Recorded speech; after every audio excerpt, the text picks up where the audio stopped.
Welcome to the Veritas podcast. Today I'm joined by Noam Blum, who you may know from Twitter as Neontaster. He is a commentator and CTO of Tablet Magazine. Noam, thank you so much for joining me today. Thanks. It's good to be here. Yeah, it's good to have you on. I've followed you on Twitter for a while. I'm always interested in what you have to say on things. So it's great to get a chance to talk to you. But for people who maybe aren't familiar with sort of what you've talked about on Twitter or what you've done, do you want to just talk a little bit about your background, kind of where your political beliefs come from, where your commentary comes from, who you are, what you do, why you do it? Yeah, sure. I have a little bit of a weird story and still despite being open about it on Twitter and talking about it a lot, people still act surprised when I say that my story is I'm actually from Israel. I was born and grew up there. My mom is American. I have American relatives and I'm a US citizen. But I grew up there, served in the Israeli military, and I went into a sort of a college program wherein I started studying in a music school in Israel and then transferred to an American college in Boston, where I finished my studies and then moved to New York, and then from New York eventually ended up in DC. Not in the music industry, but I studied engineering and production. And so I come from more of like the technical side of it. And so that has been parlayed into tech. I did a lot of work in social media, digital media, video and audio podcasting. I've been doing podcasting for fun and professionally for about 10 years now. I mean, I remember the initial boom of everybody having a podcast. And I had a lot of, I call it work because it wasn't, I mean, it was a lot of hard work, but it was not paid work. Because not everybody knew, not everyone had a Zoom and an Audacity and there were not easy ways to get into it. And so the person who knew how to record the stuff and edit it and put it out was like a more desirable person to have around. And so that's kind of how I got into doing all of this. And yeah, I kind of fell into the role of being like the tech guy for places that, are media oriented in some way or another, and serving their technology needs, I guess. So how do we end up getting to the point where, I've been following you on Twitter for a while and you always have really interesting takes on politics that aren't like hard left or hard right. Like you're not somebody who is deeply, deeply partisan. You actually kind of seek truth through your commentary. You're the kind of person I like to talk to on this show. How do you think you developed kind of that pedigree? So I exist in an interesting place because before coming to the States, I moved to the States when I was 25. Okay. Before coming here, my understanding of an immersion in U.S. politics was extremely casual and mostly relegated to foreign policy, especially as it concerned the Middle East, right? And especially after 9/11, because I was in the military. I joined the military 6 months before 9/11. And so a big portion of my military service was existed under this, like the umbrella of 9/11. When I came here, my American family is conservative and Republican, and has occupied Republican positions. My uncle was a speechwriter for Reagan, and then I had an uncle who was in the Reagan administration, then later in the Bush administration. Anyway, a lot of that kind of stuff in and out of government and sort of Republican punditry, old style Republican punditry. And so when I came here, I was nominally a Republican, meaning, I sat down to watch Fox News because that was what my family watched. And I held nominally conservative positions on stuff like the Second Amendment, and I was a foreign policy hawk, and I was a tough on crime kind of person or whatever. And that was sort of informed by both by my upbringing and by somewhat of my Israeli upbringing, this sort of Israeli brashness and toughness that comes from being in constant conflict. And I lived through a period where Israel shifted from being very left-wing and peace-oriented to being way more hawkish and right-wing. After 9/11 and the Second Intifada, which kind of happened around 2002, there was a major political shift from there was like a big disillusionment in peace with the Palestinians after like the 90s were spent trying to like build up this thing, and then it just crashed, right? And so again, I came here with those opinions or whatever, and then throughout my stay here, I kind of, like you said, I kind of moved into this blob of not being on any side exactly, and feeling that politics here are very difficult and very polarized. Israel is a multi-party country. You know, it has coalitional style government. And so there are a lot of subdivisional, political positions. There are a lot of different parties that relate to sub factions of Judaism. There's like the Zionist Union, and then you got like your ultra Orthodox who are less Zionist, and then you got your Ashkenazi ones and your Sephardic ones, and all of these represent different types of special interests. For example, like the hardcore religious right in Israel that comes from like the ultra Orthodox world, they're incredibly social program oriented, despite being socially conservative and being against gay marriage and not wanting gay adoption or whatever.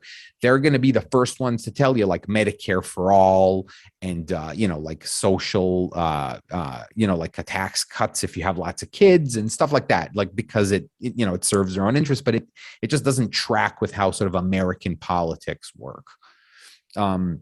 And so, yeah, those worldviews eventually kind of clashed and things happened in the world. And I found myself being kind of alienated by both sides, essentially, and not being comfortable standing firmly on one side or another of the issue. Because I always, it's like those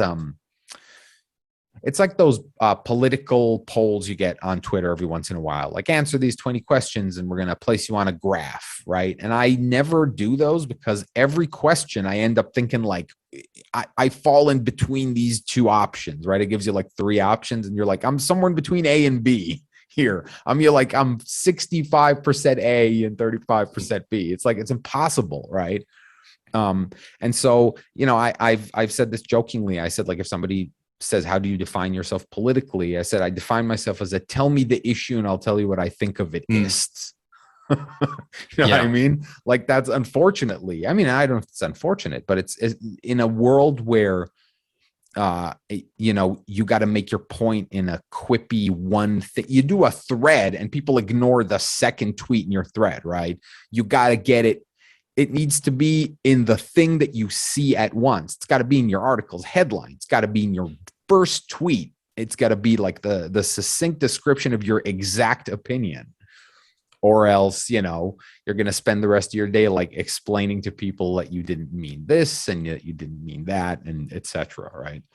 Yeah, and you end up. I can definitely relate strongly to your. You're not able to just fit into the role of I'm just going to say the same thing that comes from the same script over and over again, so that people know kind of where I'm at and they come to me with a certain expectation. And then you end up explaining things to actually both sides of the spectrum whenever you say anything, because you kind of end up angering two different groups of people for two different reasons, particularly in US politics where we have, two major parties. I know in Israel it's parliamentary, but here you end up in it's a very awkward space too. I don't even, and then you also get into the space where there's no real word for it. Like centrist comes with baggage, moderate comes with baggage. Those don't work. You and I are the kind of people I think who are tempted to use those words and then go, nah, that doesn't quite do it.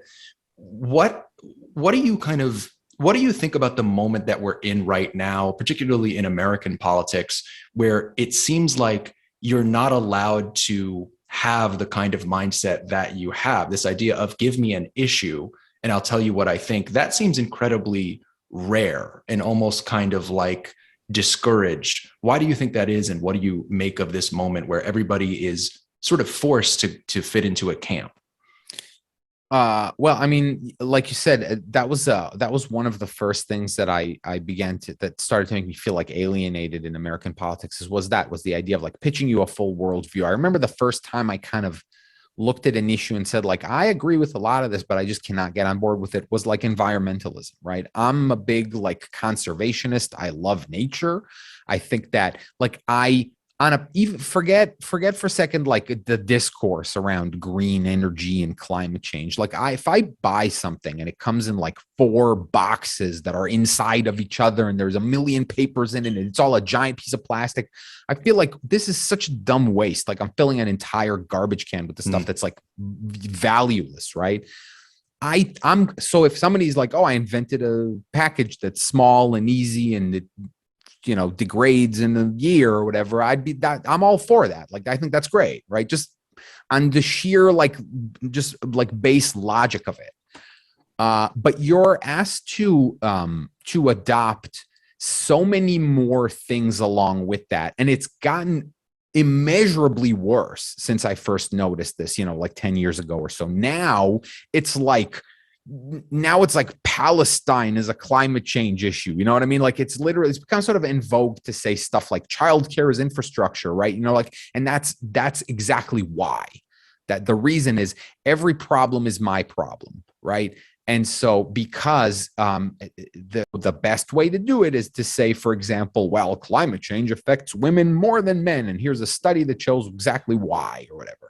And thus from there follows that climate change is a women's issue, which means that this is also, again, my moment in the sun. Give me money or tenure or retweets or whatever, attention. And it's very hard, but here's what I see happening a little bit. It seems that there's starting to be like a decoupling of politics, like the side you're on politics and the side that you're on in culture, right? Like a Dave Chappelle story. That's a recent story. That's a good example of this, wherein Dave Chappelle is by absolutely no means right wing in any kind of way at all, right? Like it's not even and fine, right? Like and a lot of people DM'd me about his space Jews jokes, which I found hilarious. And I said to somebody, like I tried to explain this to someone, and I think I even tweeted the DMs I sent them. I was like, it was funny not because it's like observationally funny, like haha, he nailed this. It's just I tried to explain it as it's a blindside joke, right? And there was a famous joke that I heard, and I can't remember if I'm crediting the correct comic for it. I think it was Ted Alexandro who told this joke. It was many, many years ago. And there was a story where Oprah's book club, there was a book on Oprah's book club that turned out to be a hoax, right? Not A Million Little Pieces, a different one. And the story in it was like about an old couple, and they fell in love in like a concentration camp as kids and got separated and then met years later and fell back in love. And it was this big thing. And it turned out. And so the Ted Alexandro joke was like, oh, so did you hear this story about Oprah's book club? Yeah, it was about these two people and they fell in love in a concentration camp and met years later. Turns out the whole thing was fake and the Holocaust never happened. Right now, that's not funny. That's not a Holocaust denial joke. The idea is like, I'm trying to like lure you in to saying like that's the point is I'm blindsiding you. And that's where the joke comes from. It's not, the joke isn't to slyly suggest that the Holocaust didn't happen. Right. And so again, back to Dave Chappelle, his humor has always been that antagonistic. If you watch like Chappelle's show, it just, again, the cliche, who was going after the correct targets or whatever. And so, but what you're getting now is this idea of like a new kind of battle line that's drawn in culture. And it's not between whether or not you think, Medicare or Black Lives Matter. That's not the line. The line really is about the acceptability of certain content and the context in which you can present that content. And that extends beyond comedy, by the way. It extends into the idea of like, can a straight actor portray a trans character? Or, is it okay to flip a race both ways? If you're going to make a white character black and you want to make a black character white, I don't know, whatever, stuff like that. Like the idea of like, things that are old, not judging old art by newer standards, for example, and like allowing yourself to laugh at something like Blazing Saddles or whatever, without like feeling the baggage of it now, feeling like that doesn't mean that I think a certain behavior that I see in a thing is acceptable. Now, I don't think shooting people in the face is acceptable. And like, that's in everything, right? Every movie you watch is people shooting people in the face. And like, nobody's saying, meanwhile, like some old movie has some, offensive term in it. And there's talk about like, oh, it's going to normalize this sort of opinion. Meanwhile, like the content of now is full of stuff, and it is not. There are plenty of studies that show that it's not normalizing people, like this idea of like people are desensitized to violence. It's actually not true. There's like lots of studies that show that, if you show somebody a dead body for real, it doesn't matter that they watched a million dead people in a movie, it'll still hit them really hard. Like it's not. And like, for example, I just a tiny digression. I worked in terrorism research years ago. And one of the things I had to do one time is I worked on a big project about ISIS beheadings. And I had to go through essentially every beheading picture that ISIS had ever put online. Okay. Not a fun activity, let me tell you. But I guarantee to you 100%, if I ever see a severed head in real life, it would traumatize me as though I never looked at any of those pictures before. Yeah. Right. It doesn't matter. There's not. It's not like I didn't develop a tolerance for it just by looking at a bunch of pictures. And so, anyway, like you said, like this idea now of groups that are politically unaligned, but sort of aligned and philosophically aligned in terms of like the acceptability of what you consume, of what is of the art that's put out and the art that's consumed. Yeah, and we're in a position where no one is allowed to mix and match. It's sort of the situation where if you have, let's say, left-wing politics, but you have these views culturally that don't jive with, left-wing cultural taboos. And I think that's what's happening with someone like Dave Chappelle. You end up in a weird position where Dave Chappelle is referred to as right wing. Another person this happened with was Louis C.K. Of course, he had his sexual harassment scandal, which is often kind of dragged into the conversation, but it's actually kind of irrelevant to the fact that he was known for being your typical kind of, maybe not your typical Hollywood liberal, but he clearly had liberal politics. I mean, he was very strongly in favor of Hillary Clinton in 2016. And he was just a comedian who told jokes that were always kind of racy jokes. And then he happened to come back into the game after his sexual harassment scandal with jokes that offended people in this sort of woke left, because he was making fun of the Parkland shooting situation, which was a joke, by the way, that I thought was very funny. Again, not because I think the Parkland shooting was funny. I would be insane to do that. But because I understand the concept of comedy, and that that was another one of those kind of blindside jokes that he did. But he has been associated with the right wing. And so you end up with people who they're just sort of, I always think of it as like they're sticking a toe out of line for just like a nanosecond. They're just saying like, let me just say something that might kind of make people who I would, have a political conversation with and have many things in common. Let me say something that might make them a little uncomfortable for like 2 seconds. And then they're not allowed to do that. And then they end up being completely misidentified as right wing. And it's just it gets more and more bizarre every year. Dave Chappelle being probably one of the best examples. Another example, J.K. Rowling. J.K. Rowling is a left-wing feminist person who actually is broadly supportive of LGBT rights. She basically said biological sex is real, which is like the lowest bar possible for just like base level acknowledgement of fact.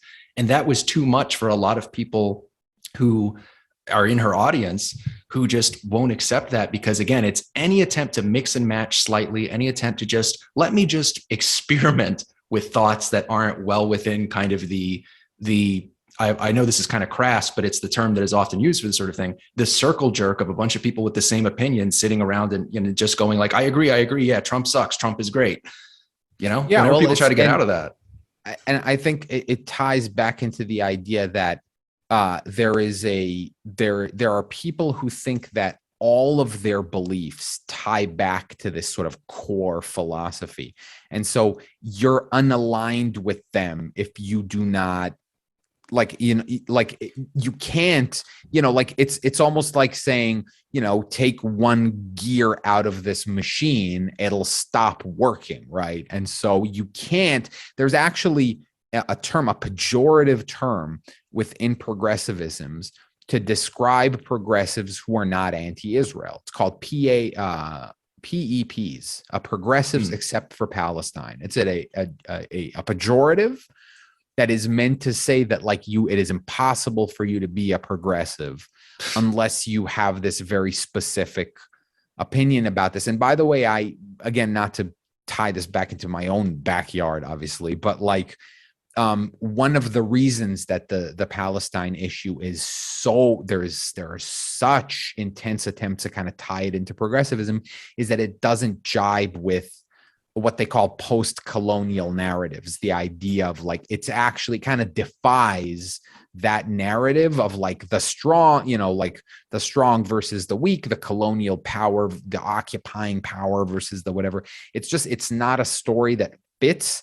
And I think that especially a lot of Americans and a lot of British people who are kind of ashamed of the US and Britain's colonial past try to, like, assert moral, like, higher ground by looking at Israel and saying, nah, that's the bad thing. You know, like, they're trying to, like, assuage their guilt about what their own countries did. Anyway, never mind. The point is, they're trying to say, like, this is all progressivism, or however you want to call it, wokeness or whatever, is like a well-tuned machine, and all the parts have to be in it. You can't just randomly take out one part, everything falls apart. Like, there all has to be, it's all held up by its own weight.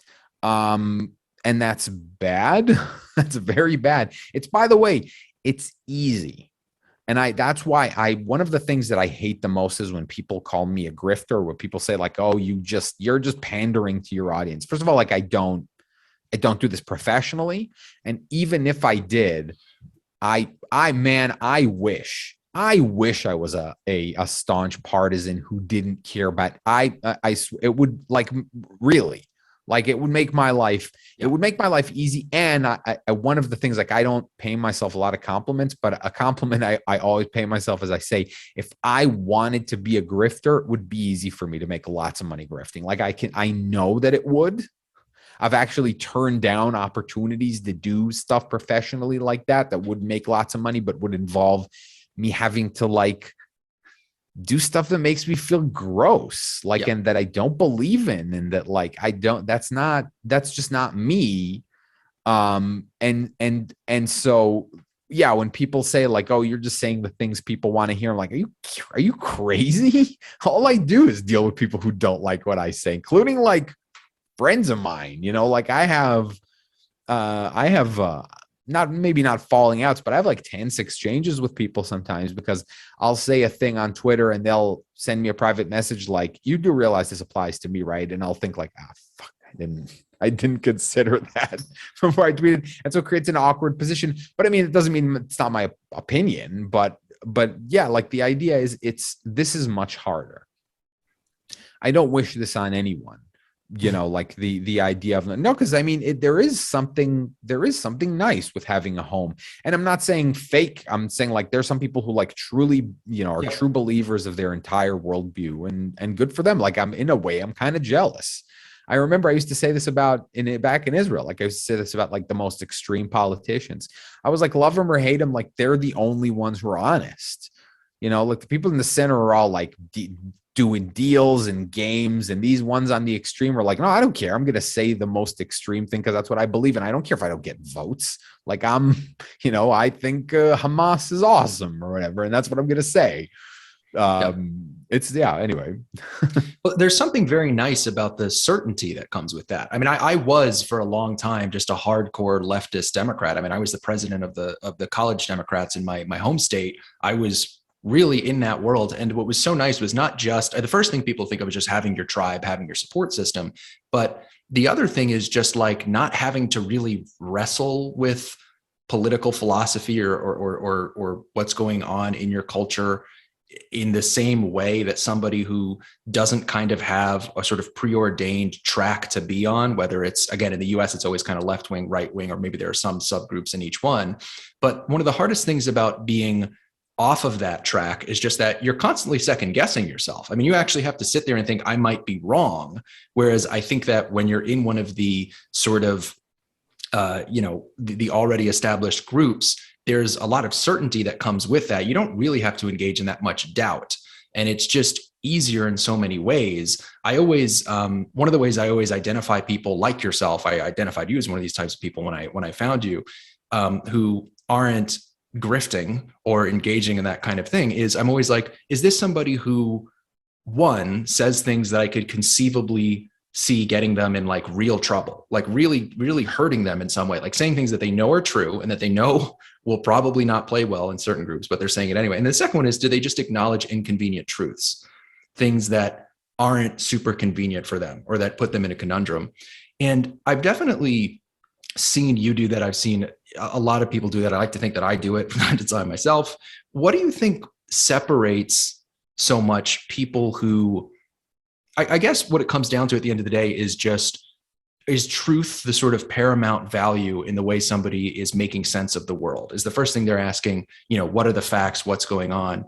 Or is it sort of secondary or even tertiary? What do you think separates people for whom truth is that primary value from, I think, the vast majority of people worldwide for whom truth comes second, third, fourth, fifth, or maybe 10th? Well, I mean, the problem with trying to analyze that is, I'm sure that everybody, I'm sure that everybody is at least to some extent convinced that that's how they operate, right? Everybody's the hero of their own story. And so nobody's out there saying like, truth is not my motivating factor, especially not people who are, for example, their religion is a big element of who they are, like they're not going to say I'm not motivated by truth ever. Right. The question is, like you said, you're right. The idea is, and a thing that I like that you said was the idea of like wrestling with yourself. And a thing that a relatively formative memory that I had in like American politics, this was shortly after I came here, had an argument with people about the Westboro Baptist Church picketing soldier funerals, right? Yeah. It was an issue for a while. There was a big lawsuit. And I remember thinking, no, don't let them, because it's awful, right? Even though I've always been like a free speech person or whatever, but I was like, no, that's terrible. And like when confronted about it in a serious setting of like talking about it, I realized that, yeah, I cannot defend like my position here. Like I can either like, the point was like, after this long argument, I came back around to the understanding that like the only thing about this that I was arguing against was the fact that I didn't like it, that it was making me angry and uncomfortable, but that was it. Right. And that, I think, is a big element. That's a good indicator, is somebody who will sort of have to stomach that. I'll give you a recent example. There was a controversy with Thomas Massey. Posted a Christmas picture of him and his family, and they're all sitting on the couch in front of the Christmas tree, and they're all holding giant guns, right? Yep. Now, I'm a Second Amendment guy. I don't like gun fetish culture. I just find it lame, and also like I don't think that it's because I grew up around guns. Israel has stricter gun laws than the States. But I grew up with guns around the house. My father used to be a cop, and also when he got his gun license, it was easier. They made it harder later. Now they made it easier again, whatever. But the point is, like, I grew up with firearms, knew how to respect them. I then went to the military and I dealt with firearms, and so like I understand the value, and I also understand like the safety that they can give you in certain situations, or whatever. But I don't like the customizable, when people get them with all kinds of designs and in all kinds of colors, and they turn it into a thing. I don't like that. Whatever, like to each their own. But I did say something about that on Twitter. People got mad at me. And I know people who are like that. But that's fine. What do you think the people who are friends be like? The fact that I have video game plushies and anime Blu-rays behind me? No, they think that's dumb too. And it's fine. Like, you're allowed to think somebody else's hobbies are not amazing. I'm not saying take their guns away. I'm just saying, like, that just seems awfully lame. And to me, at least in some part, motivated not by your love of guns, but by your love of, like, owning the libs, like making the people who don't like that you're allowed to do this angry. And I think I said that on Twitter. I said there's a lot of people in the world, and especially in this country, but maybe in other countries too, whose chief motivator in life is, I want you to not be able to do something that you want to do, right? That's the motivator. Everything around that is window dressing, but the core idea is, I don't like you, and I don't like that you can do this one thing that I don't like. And so I want you to not be able to do that and be mad that you can't do it and have nothing to do about it. And that's what's going to make me happy. Yeah. There's sort of two kinds of people. I mean, I'm sure whenever you say there's two kinds of people are always like, there's more than two kinds of people, but just for the sake of argument, let's say there's two kinds of people. Broadly, there are two kinds. Broadly, that there are, there's many different kinds, but you could argue there's 7 billion. But in any case, you've got two different kinds of people, let's say, and you've got the people who most of what they talk about is based on the fact that they want to sort of harm or aggress on people they don't like. Or you've got people who stand up for things that they value. Like, they're the people that have it's kind of a positive negative charge situation. It's like it is offense versus defense. It's like, I'm going to defend the values that I think are good for society. That's one way of sort of standing up and being aggressive. You still might be aggressive in that situation, but it's in a different kind of way. Or here's a person I don't like, or a group of people I don't like, and I want to kind of act aggressively towards them because there's sort of a schadenfreude, or there's just the sense of like, nah, look what I'm doing, you can't stop me, which is kind of how the gun thing kind of comes off to a certain extent. Because I'm very similar. I am pretty pro Second Amendment. I don't actually own a firearm myself. I'm not particularly, although I'm not opposed to it, and I'm not particularly into the gun fetish culture. That was one of the things about the Ahmaud Arbery thing that struck me as so bizarre. Was I don't know I've never lived in a place where it would be socially acceptable to run up on someone you suspect of a burglary with a shotgun and not think that that's going to end badly. That was something I tried to point out to a lot of people, of just like, that to me was sort of a shoot off of gun culture. No pun intended. Was just the idea that you would do that and think that was a good idea.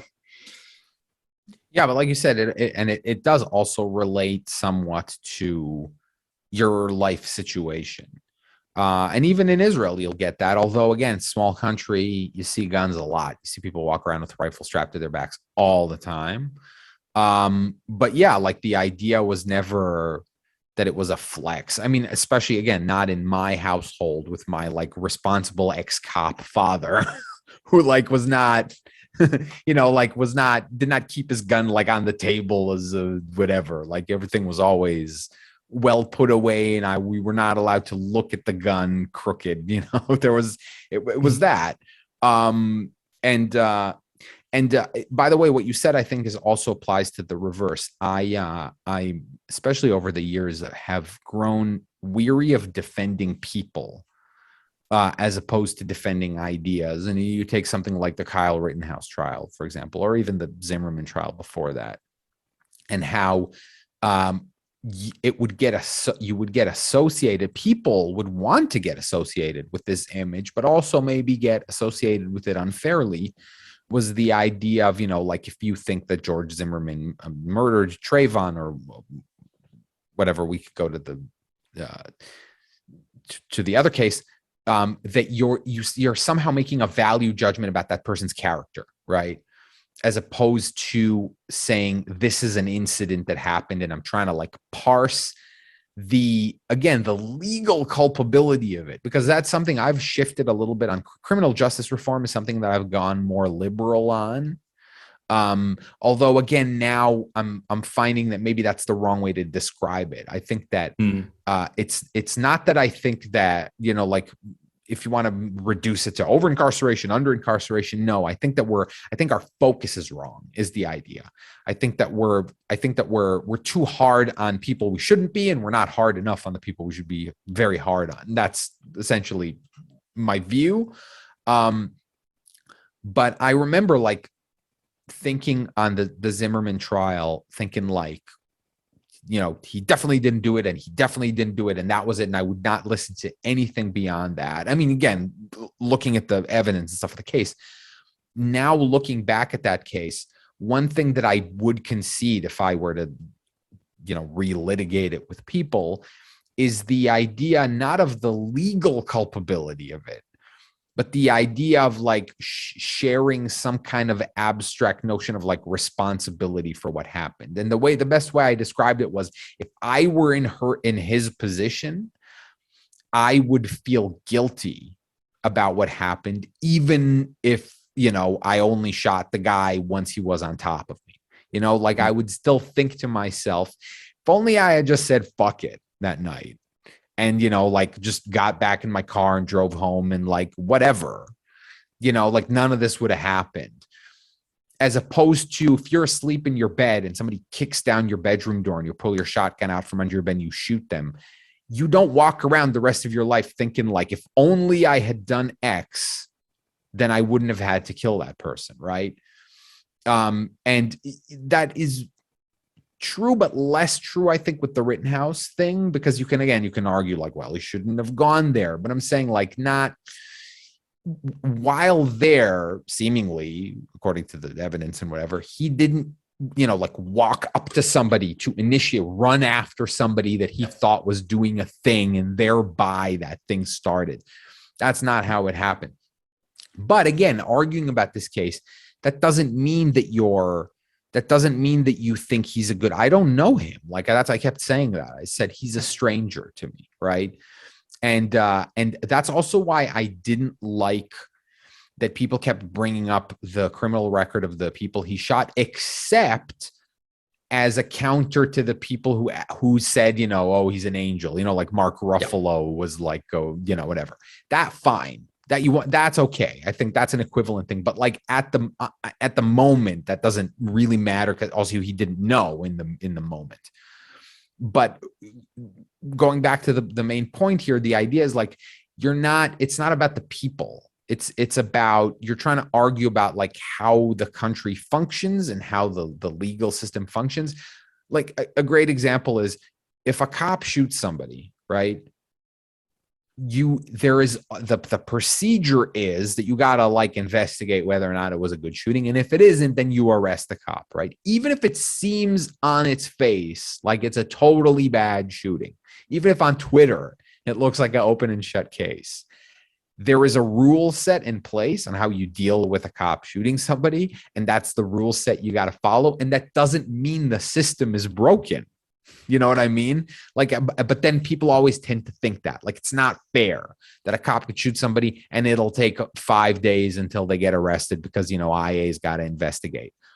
And so that proves that this country is broken. That's not like, that's what you need to defend in that case is the process, and not to say, oh no, this cop, give him the benefit of the doubt. It's more like, no, there's a, there's a rule set, like you can't go arrest him because then he can sue you for violating his rights or whatever. There are systems in place for these kinds of things. And yeah, like trying to recruit the stars of these public stories into your team is not smart. It's not. And very often you end up with like an albatross. You end up with someone who like 6 months later proves himself to be unworthy of your like character defense of theirs. Again, I'll go back to George Zimmerman, who spent years after the trial proving he was not a person whose character was worth standing up for. Right. But again, that still doesn't mean that what he did was murder. That's just, unfortunately, I mean, it's hard to explain, but it's like people who exist online are just motivated by this complete animal brain instinct. It's like brain to finger, right? There's no filter in the middle. I think I suggested years ago that tweeting or retweeting anything should be a hard task. It should require you to solve some kind of puzzle so that you would think to yourself, like, do I really want to retweet this? Screw it. I don't want to do a Sudoku now. So it would let me share this thing.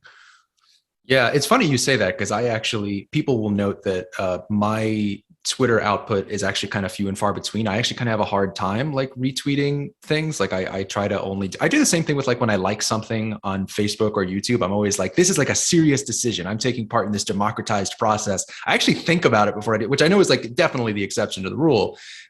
It's interesting what you're saying about, all of these cases where it feels like there's a politicization of criminal cases where criminal law is based on pursuit of facts so that you can come to a conclusion on what happened during a particular event, which may or may not have been a crime. But people glom onto the individual people, kind of like we were saying, it's values versus people thinking, and they want to just create a friend or foe distinction or demonize someone or lionize someone.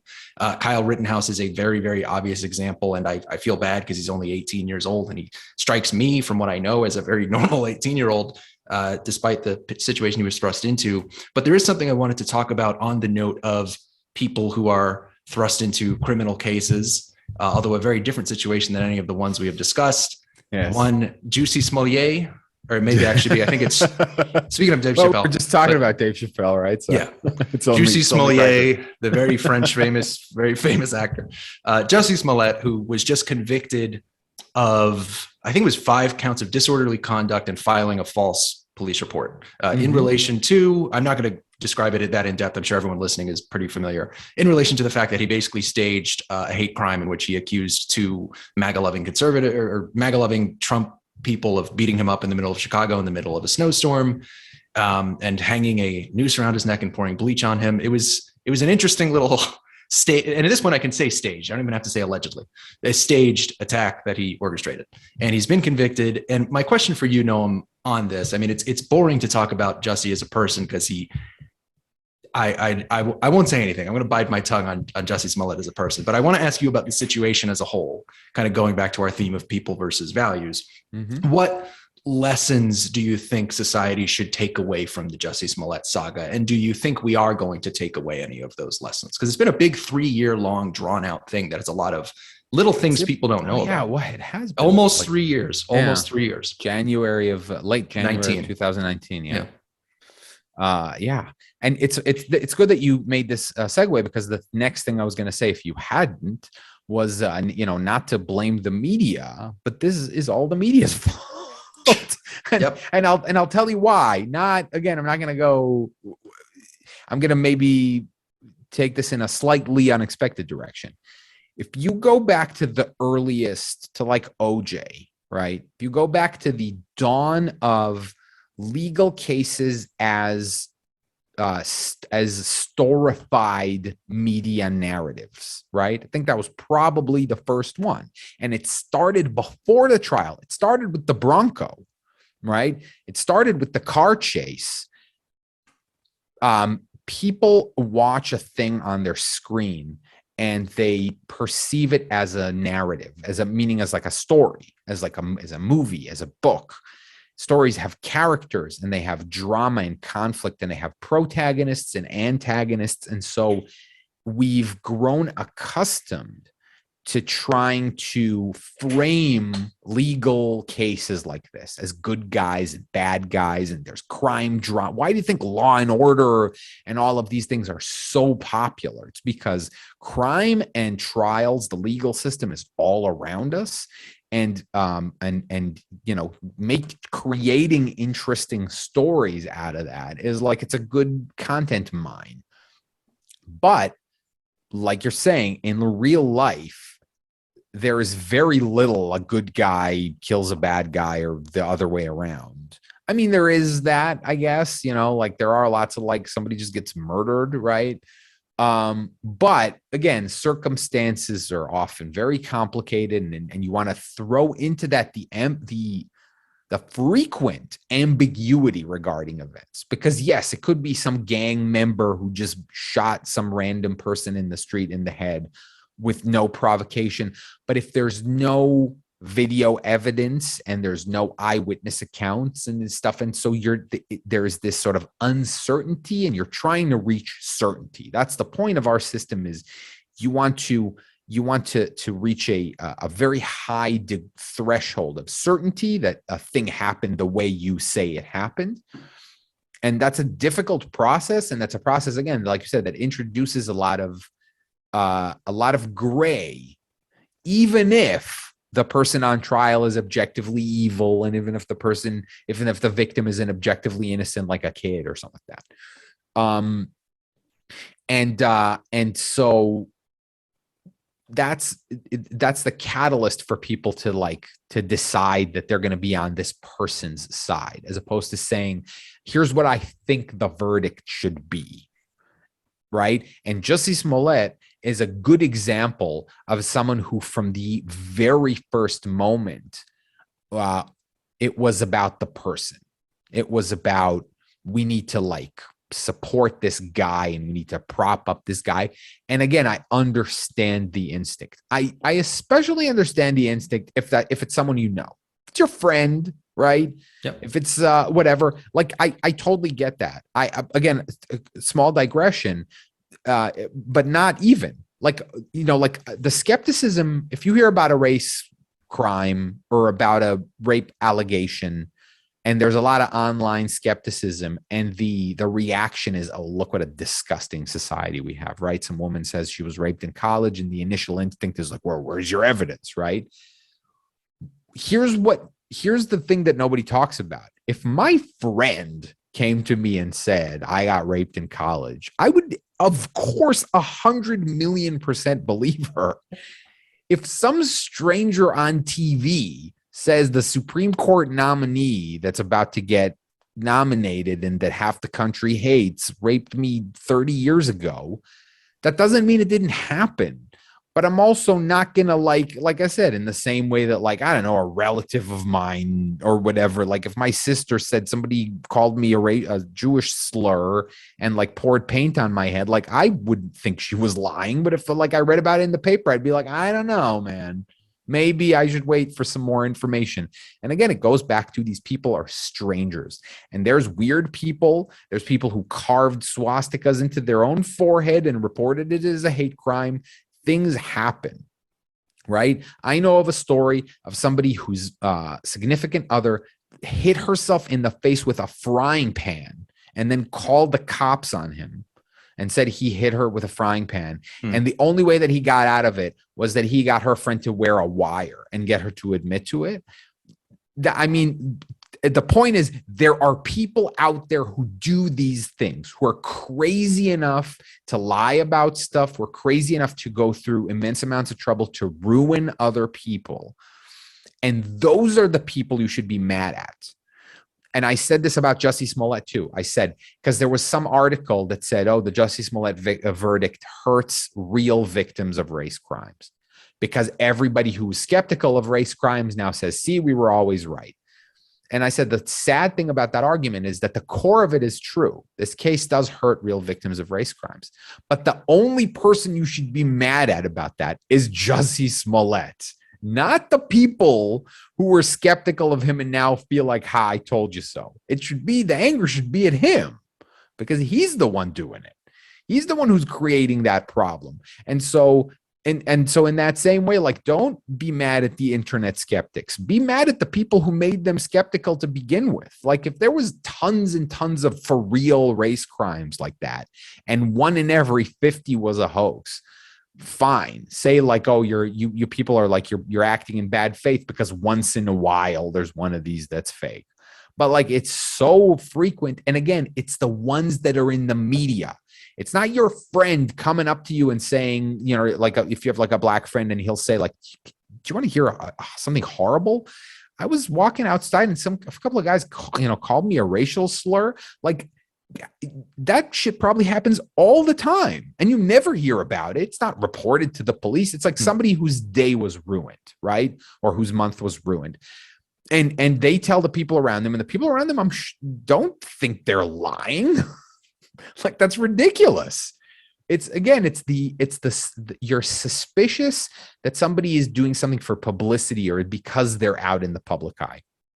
Related, the Facebook whistleblower, right?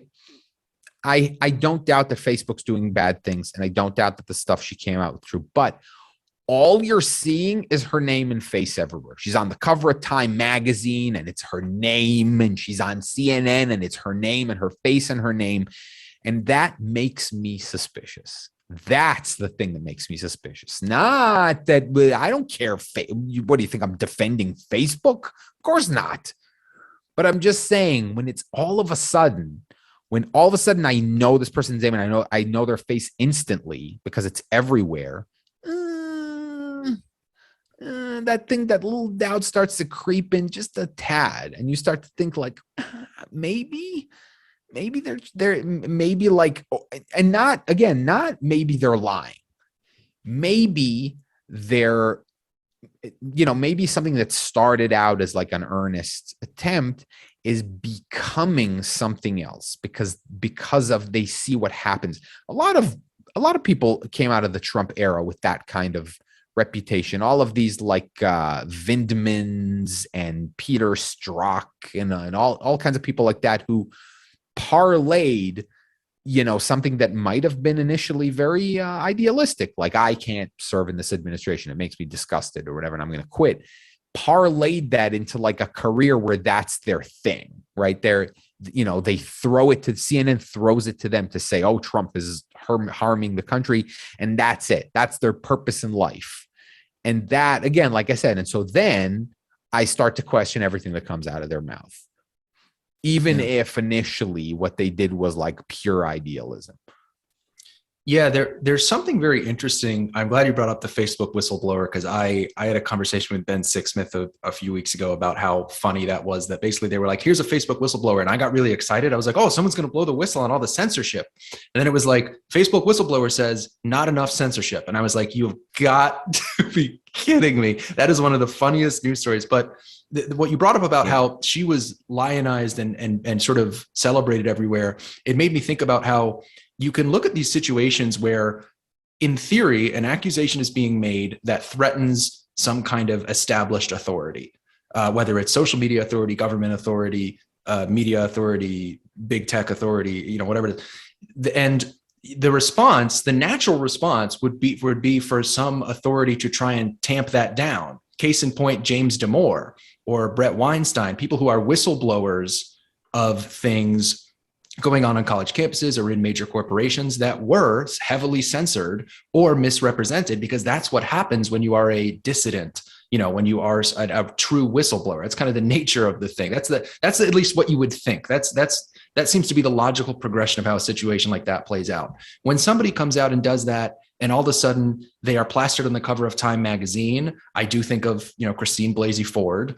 And it almost ends up, there's a sort of a I don't know if it's doth protest too much or doth protest too little effect, where it's like, why are you trying so hard to make this person seem credible in ways that are clearly manipulative? This photo of Christine Blasey Ford, and I'm not even going to talk directly to whether or not I believe what she said. I'm just going to point out that no, because again, and you're absolutely right. It takes two to tango, right? I remember I said this years ago. I said, you don't blame Obama for being Obama. Don't blame him for being him. Blame the people who will like stand aside and let him be him. Like, that's the problem.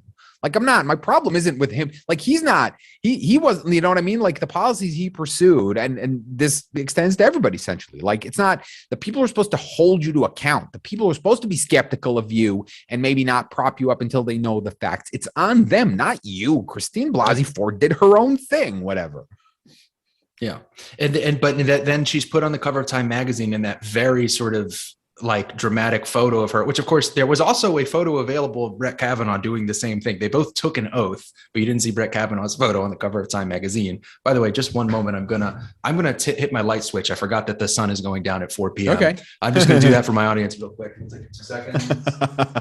For those of you who are on YouTube, I apologize. Yeah. I forgot the sun goes down so freaking early. There's some better lighting for you who are watching visually. And by the way, that's exactly what we were saying. Casting heroes and villains. And the narrative here was, and by the way, it's not always, I'm going to be fair. I'm going to be fair to the media here and say it's not even necessarily a political thing. It's a better story. The better story is this traumatized woman who's been carrying this baggage for all these years comes out against this powerful man at the precipice of him rising to the Supreme Court bench, it's the better story.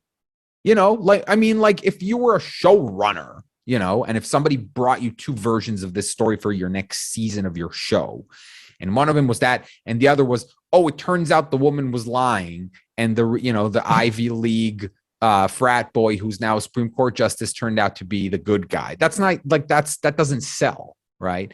And so, in fairness, even it's the story that's easier for them to tell in a dramatic way. And so you could even chalk it up to like journalistic laziness almost. It's like, why should I read into this anymore if this easy way to frame this is gonna be sensational, is gonna get me a Pulitzer or whatever. Yeah. The thing that makes me so mad about that, Noam, is that it's literally their job. Like they're doing the opposite of their job. I mean, you could make the argument, this is kind of an edgy thing to say. It's like, well, actually, it's not their job. Like their job is to, they call it infotainment, right? Their job is to get ratings. Their job is to fit a certain narrative.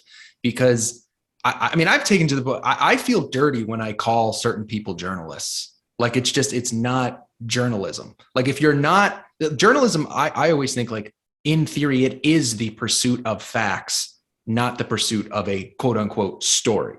All right.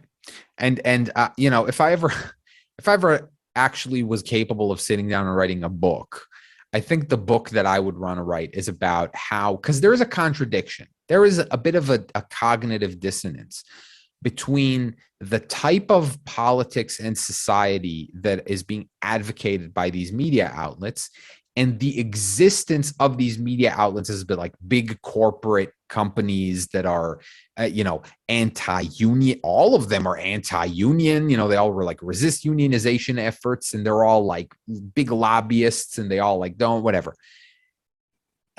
It's sort of this weird dissonance. But the thing I think has happened is I think that these media companies have understood the sort of the lucrativeness of this as a business model. It's not that lucrative, by the way. They're not doing well, but I'm saying like I think for a while they did.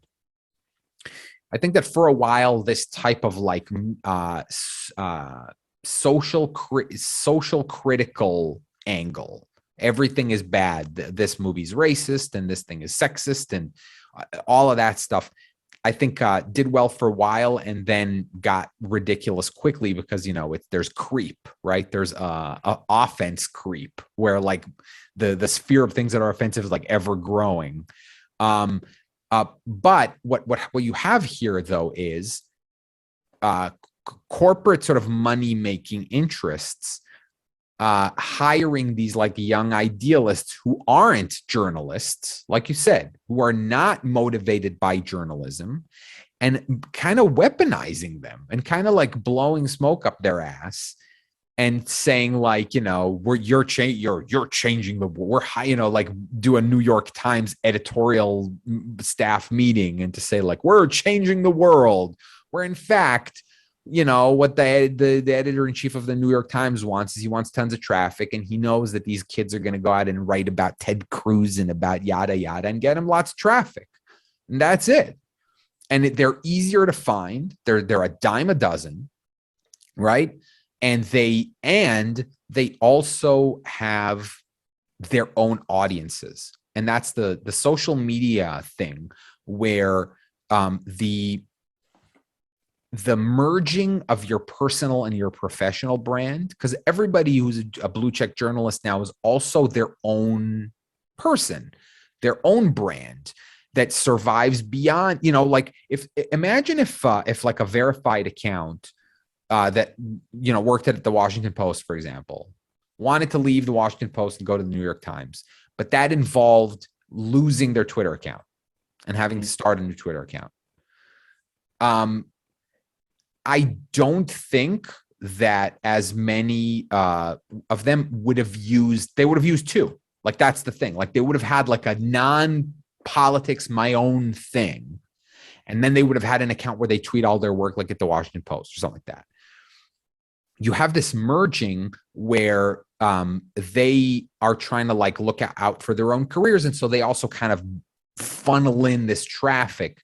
And so, yeah, it's almost like the weaponization of biased media, not journalism, but like biased media into journalism. They're kind of like trying to hide it within journalism. And that's not to say that these places don't have people who do work hard. I'm actually seeing, again, a little bit of a swing back. Some unexpected directions, people who are who see the void, who understand, because I think that the media patted itself on the back a lot during the Trump era for like finally coming out of its shell, to hold power to account, and to this is it. This is the firefighter thing, right? Yeah. And then the administration changed. And I said this before it would happen. I said, when the administration changed, a lot of people who are like, we're holding power to account, are going to be very surprised at how many of their peers are suddenly not going to want to hold power to account quite as much. And that's true. And it's happened. And you got your Matt Taibbi's, and you got your Lee Fangs, and you got your Glenn Greenwalds, the people that I disagreed with vehemently for years about stuff. And I still do. What, you think I agree with everything Glenn Greenwald says? Of course not. Or Matt Taibbi. We don't have this. That's the thing. It goes back to what we were talking about before. We don't have the same politics, but we have the same philosophy about politics, about how to have a good faith discussion about something, how to call out bullshit on your own side, and how to parse, like somebody's opinion from that person, or the nuance of certain positions that are generally on the same side of an issue. You know what I mean? Like people who are pro-choice but do support restrictions versus people who are pro-choice and also support third trimester or late term abortions, are both pro-choice, but like not the same thing, and I hope that trend persists. And I do think that in a way, the fact that Biden is not having an easy time in his presidency is actually helping, because if everything was good news and marigolds and sunshines and unicorns, then it would be less apparent that a lot of this stuff is not getting the coverage that it deserves, is contrasting poorly with how these similar things were covered last year, especially with COVID. And yeah, like I said, there is a certain disillusionment, and I see lots of tweets that I like these days from people I've never seen tweets from that I've liked before. Yeah, the thing I worry most about on this topic is the fact that those activists you were talking about, who are kind of finding their way into the world of journalism and are actively trying to, transcend it into just activism, I fear that they have a lot more energy and a lot more ferocity and a lot more power in some ways to work with. And we've seen them kind of subvert real journalists. Wasn't there it was like the managing editor of the New York Times, or so, I forget his exact position, but there was that op-ed by Tom Cotton a year and a half ago that was posted. And then it was somebody very high up at the New York Times. It was like the editorial editor or something. It was like the opinion writing editor, ended up at first initially, punching back twice as hard and saying like, we have to share, this opinion that is held by, a significant portion of the population. It had support in the polls that was like 40% or something. And also this is, a Republican senator who is a potential presidential candidate and wrote this op-ed. But then eventually he ended up resigning. All of a sudden there was just a little bit, it sort of kicked in that pushback from the activist crowd, and the results, I remember calling it. I remember saying like, he's going to resign. And it was, by the way, and it was done in a purely activist style. They all tweeted the same phrase, something like the New York Times is putting black staffers at risk or something like that. It was, and by the way, like nothing, I've commented on this specifically, that creeps me out. I don't, first of all, just the idea of doing it, just the idea of seeing everybody tweeting the same phrase and being like, I'm going to jump on that. It's terrifying. It's just weird. Like it feels like a weird loss of individuality. Like if I want to support something like that, I'll say it in my own words. Like I won't just copy and paste this. That's so weird, man. But that is a pure activism thing. I know, right? A whole bunch of people who write for a living would rather copy and paste a message they're handed, right? That's weird. That's creepy and weird. Yeah. But again, what we're seeing is we're seeing the diminishing ability of that to influence stuff. I mean, look at these polls about Hispanics and their shifting political attitudes, especially with regard to Latinx or Latinx, as I like to call it, and how something like 40% of Hispanics find it offensive, and like 30% said they wouldn't vote for a candidate who uses it. And that might sound shocking. I said there's a misconception on the left that the only that if the language you use is more inclusive, the only people who would feel alienated by it are people who oppose inclusivity. And that's not true. That's not true. People just don't like other people defining what they are. You know, somebody will say, like, I'm a Latino man, and I don't want somebody calling me Latinx. I don't want that. Because I'm not. It's some kind of, it's this generification of everything, right? Everything has to be a very non-specific descriptor. And often in order to accommodate an extremely small number of people. Again, Latinx is a good example. Another example is pregnant people. I thought I posed the question. I seriously posed the question. How many people are there in the United States right now, okay, who are pregnant, but specifically don't want to be called women? Okay. How many? God, tens of thousands, hundreds, tens, 5? You know, it's probably not a ton. Right? It's probably a relatively small number. And so again, the question is being asked, like, is it worth not only jumping through hoops, but like apologizing for saying pregnant women, like in order to not offend the 6 people in this country or whatever who are men and also pregnant, but like specifically want to be called men who are pregnant? Or the 2% of Latinx, of people who identify with the term Latinx, like why? And what are you losing? Again, the idea that that the only people you alienate with hyper inclusivity is people who aren't inclusive is just wrong. People like their specific identity, or they like to be the definers of their own identity. They don't like somebody else saying, oh, you're now part of this group. You're now AAPI. You know, you used to be a Pacific Islander. You used to think of yourself as a Maori American or, an American from Fiji or whatever. No, now you're in a generic group that includes 4 billion other people, right? Because it's easier for me to make a sticker against, racial attacks that includes this like super overly broad category. People don't like that. And now it's starting to show. Yeah, I think I always like it when the show can maybe end on a little bit of an optimistic note. And I know we're a little bit over an hour. And you're right. And I do hope that I think this is optimistic, because I agree with you, by the way. It has, you've seen criticism of the Biden administration, for example, that you might not have expected from certain journalists, just because it's not in their interests. And you've seen, I'm actually really glad to find out I'm not the only one that says Latinx. It's very funny that you say that. I thought I was like the only one that likes to read it that way. But yeah, I appreciate you being on, Noam, and I think that's a great kind of optimistic note to end on. I always do like that, by the way. My show often ends on a surprisingly optimistic note.